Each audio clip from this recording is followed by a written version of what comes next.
Saudi আরবে ভয়াবহ অগ্নিকাণ্ডে নাটোরের নলডাঙ্গা উপজেলার ৩ নিহত প্রবাসী পরিবারের পাশে দাঁড়িয়েছে বাংলাদেশ জামায়াতে ইসলামী।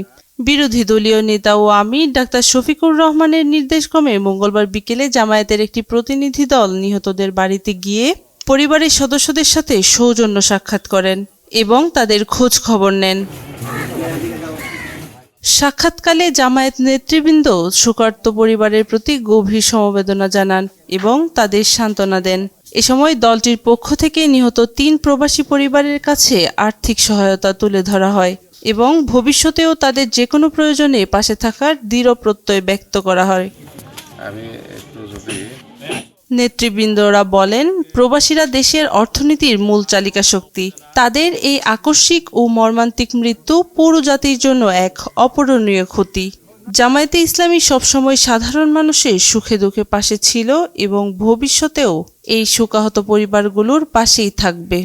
আমরা বাংলাদেশ জামাত ইসলামের পক্ষ থেকে সমবেদনা জানানোর জন্য, তাদের দুঃখে অংশগ্রহণ করার জন্য আজকে এখানে উপস্থিত হয়েছি। আমাদের কোনো ভাষা নেই যে আজকে যে ভাইয়েরা মারা গেছেন তাদেরকে আসলে সান্ত্বনা দেওয়ার কিছু নেই, কিন্তু আল্লাহ রাব্বুল আলামিনের ফায়সালা আমাদের মেনে নিতে হবে। আজকে সাব্বির হোসেন শুভ তার সম্মানিত পিতা গোলাম রাব্বানি আমাদের মাঝে উপস্থিত হয়েছেন।